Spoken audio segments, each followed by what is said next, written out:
Hello guys, my name is Rizaldi Wijaya from the Accounting Study Program. Today, I'm going to explain what factory overhead costs are. Hi everyone. Today I want to talk about something that plays a really big role in the production world, but often gets overlooked, raw material costs. Whenever a company wants to make a product, whether it's snacks, shoes or smartphones, the very first step is getting the materials.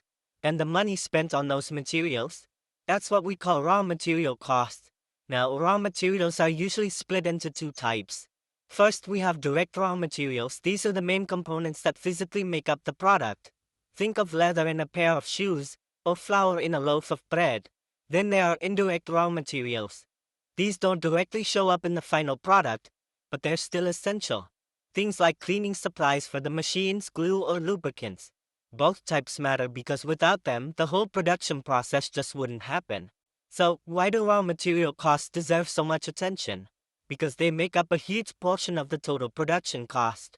If a company can't control these costs, they risk pricing themselves out of the market, or worse, running at a loss. That's why businesses put a lot of effort into managing their materials, starting from purchasing, storing, and tracking usage. Some companies use inventory systems like FIFO, first in, first out, or LIFO, to make sure older materials get used before they expire or lose value. But here's the twist. Raw material prices don't stay still. They can rise or fall based on so many factors. Global supply chains, exchange rates, political conflicts, even the weather. A drought in one country can cause a spike in coffee prices worldwide. This means companies have to be strategic, not just operational.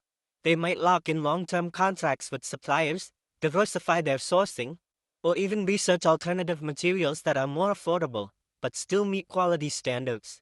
Besides cost control, managing raw materials efficiently also helps reduce waste. Imagine a factory that buys too much material but ends up throwing a lot of it away due to spoilage. That's money down the drain.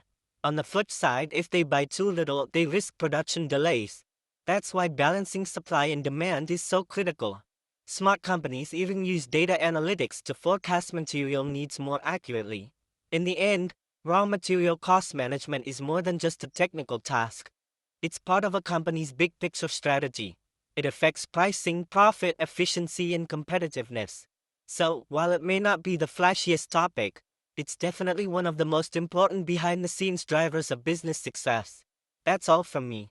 Thank you for listening, and I hope you gained some useful insight about why raw material costs really matter.